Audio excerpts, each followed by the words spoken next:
เพิ่นบ่ขายไล่เด้อเด้อเซ่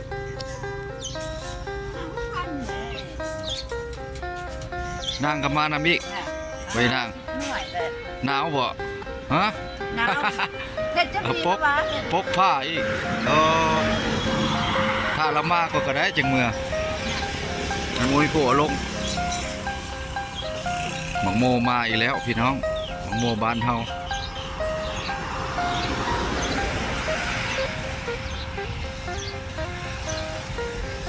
ว่านนี่เอาจาก100วันบอกเดี๋ยวว่ามัดละมาเอาไหมเนาะ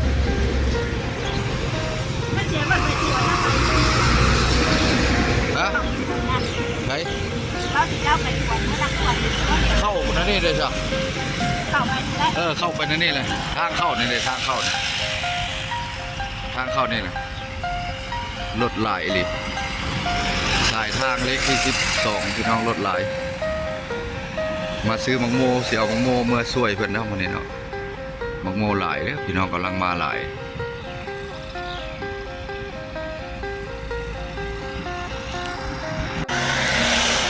อันนี้50บ่ใช่ตรงอย่างสิ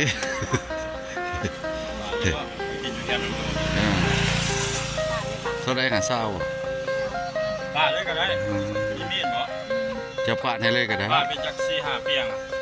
ใส่ถุงยาง เพราะว่ามันบ่มีมีดนี่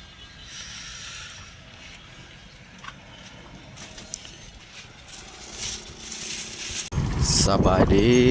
มื้อนี้สิพาพี่พาน้องเลาะเที่ยวชนบทลาวเบ้าแปลงเปิดตัวอยู่ลัก6หรือว่าทางแวะมาทำพี่น้องมื้อนี้สิพาพี่พาน้องเลาะเที่ยวชนบทลาวเบ้าซอนออนทั่วเพิ่นมาสู้มื้อนี้พี่น้องเพิ่นว่าอยากเบิ่งสวนมังโมเนาะแล้วก็เบิ่งขายมังโมแล้วก็เพิ่นก็เลยมาสู้เอามื้อนี้สิพาเพิ่นเลาะเที่ยวเบิ่งส้มเบิ่งมังโมแตงโมเข้ามาหลายบ่หรือว่าในใดเนาะแข่งขมวดเฮาไปเบิ่งน้ำกันว่าสิมีหลายเท่าใดเนาะขนาดมักแตงมังโนเอาเด้มังโมพี่น้องกำลังหลายเนาะสายทางเลขที่12พี่น้องรถกระลายพอสมควรมาสอนเพิ่นไปก่อนแล้วนี่มังโมหวานมังโมแซ่บเพิ่นว่าเนาะสบายดี มังโมอันมันมีลายเท่าใดแน่ฮะ10,000 บ่10,000ก็มีเลาะบ่กระเด้งแต่จะซื้อแล้วจะซื้อช่วย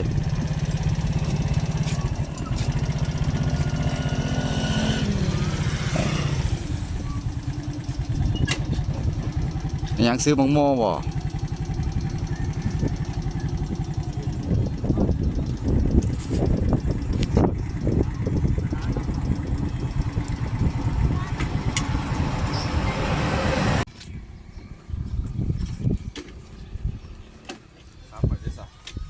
เอาไว้ใช้ซะอันไปปั๊มน้ำมันท่าเด้อ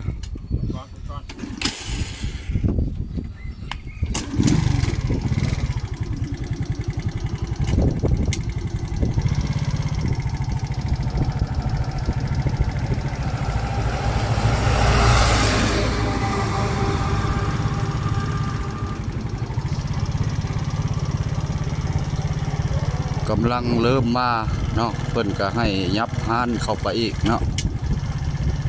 หน่วยอบต.สายทางเพิ่นกำลังให้ยับห้านเข้าไปเพราะว่ารถมันหลายเนาะเพราะว่าบ่เสี่ยงยันว่ายับเข้าไปอีกเนาะแล้วก็เฮ็ดผลบันทึกเพิ่นมานั่นน่ะพี่น้องโมกำลังเริ่มมาหลายก็สอนเพิ่นซื้อหน่วยนึง20,000 กีบไปกินอยู่แคมป์น้ำโดดชมวิวธรรมชาติ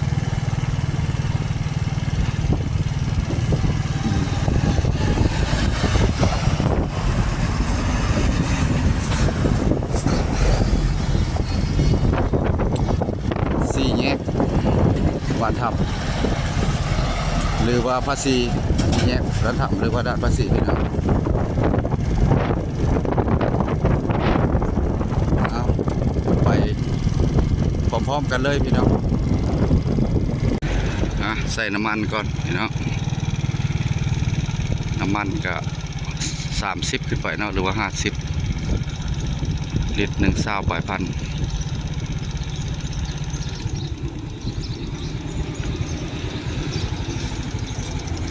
ใส่น้ำมันแน่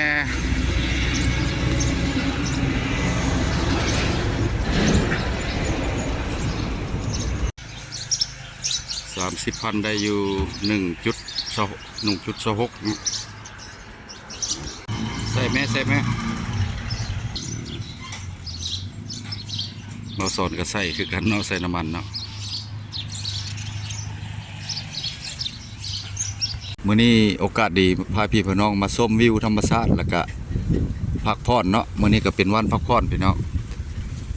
ตัวนี้ก็จุดนี้ก็บ่ทันเคยมาจักเทื่อเนาะเข้ามาทางถ้ำประเสื่อมแต่ว่าเข้ามาน้อยหน้าน้อยหนึ่งในน้อยหนึ่งพี่น้องอลังการอยู่สถานที่หนึ่งตัวนี้ก็นักน้ำท่วมเนาะเพราะว่าเข้านี่จะบ่ได้เกี่ยวเลยเนาะบ่เห็นเลยเพราะว่าน้ำมันสิท่วมแต่ว่าเข้ามาเบิ่งเวลาที่ว่าน้ำแห้งลงมันสิเป็นไดนี่สายทางไปถ้ำประเสื่อมก็คือตัวนี้เนาะมามื้อนี้กับทีมงานเฮาบ่ได้พบกันถึงหลายแล้วไปทักทายถามข้าวสบายดีเพื่อนทั้งซ่องบ่าวสอนฮอนทัวร์สบายดีบ่าวสอนในไหนเด้คือบ่ได้ออกมาหึงเลยแซะบ่บังโมหั่นมาเพียบสิลงได้อยู่บนน้ำมื้อนี้โอ้บ่ได้ลงนะน้ำโดดมื้อนี้เย็นปานนี้บ่ได้ลงนะน้ำใสเที่ยงนี้ก็จะเข้าแล้วเข้าบ่ได้เพราะว่าไกลไปไกลมากไกลพี่น้องเนาะโอ้น้ำกันยังหลายสมควรพี่น้องเขียวยาวๆเนาะแต่ว่าป่านี่ก็หลายแต่ว่าเพิ่นบ่ให้สดเด้อพี่น้องเพราะว่าหาธรรมชาตินี่ได้เพราะว่าเพิ่นตันไว้เนาะทางลุ่มปะขัวคั่นทางเทิงเนี่ยมันสิถือว่าเพียงพอตลอดเนาะน้ำเพิ่นตันน้อยนึงเนาะน้ำอันนี้คือสายน้ำโดนเฮาพี่น้องขึ้นไปนี่ก็ต่อเส้นทางท่าฝรั่งวังสีข้ามพอแล้วเนาะพี่น้องสายเดียวกันเด้อพี่น้องสวยงามอลังการเนาะมามื้อนี้ก็สิพักผ่อนเล็กๆน้อยๆหนึ่งเนาะโอกาสที่ยังได้มาพอกันเพิ่นก็ไปตลอดพี่น้องทีมงานเพิ่นมาสอนเนาะไปตลอดเลยบ่แปลงกับส่วนหลายกับบ่มีคนมากกับบ่อยากไปแปลว่าเห็นกิฟ FC เห็นเล็กๆน้อยๆแต่เกี่ยวไปเกี่ยวมาแถวนั้นแหละก็เวียกแน่พี่น้องโอกาสนี้ก็ที่ออกมาพบกันใหม่ก็ออกมาเลาะลิ้นวิวธรรมชาตินี่คนยอดพี่น้องใครคนมีอาหาร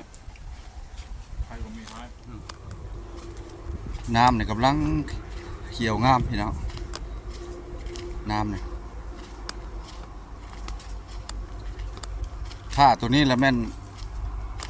ยามเดือนที่เดือน5เนี่ยโอ้เย็นพี่น้องโลกลิ้นนะครับสวยงามนี่ต่อกันก็ท่าพลังปลากับของข้าหลายอยู่มันอยู่ในหินนะพี่น้องนี่อยู่เงือบหินทึงอันนี้ก็เป็นเถียงชาวบ้านเนาะยามนั้นเพื่อจะใส่เหือเพื่อใส่เหือขึ้นมาเข้ามาเถียงนี่แหละเอาเหือเข้ามาจอด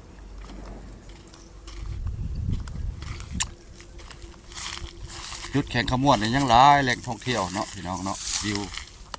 ธรรมชาติเนี่ยยังหลายคนแต่ว่าหน้านี่ก็เห็นเห็ดกับบ่ได้น้ำท่วมทุกปีเลยล่ะเพราะว่าน้ำจะขึ้นตลอดเป็นหน้าเหือหน้าห้างเลยนี่นะโอ้มะกระทันก็มีพี่น้องต้นมะกระทันพักอลีพาครอบพาครัวมากินข้าวป่าพักผ่อนผ่านมาแล้วบ่แปลงไปแต่ภายนั้นเนาะบ่ได้แวะเข้ามาจากเทื่อมันเข้ายากเนาะ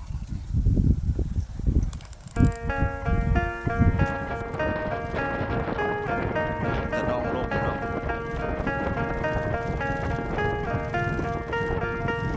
ชีวิตต่อเกณฑ์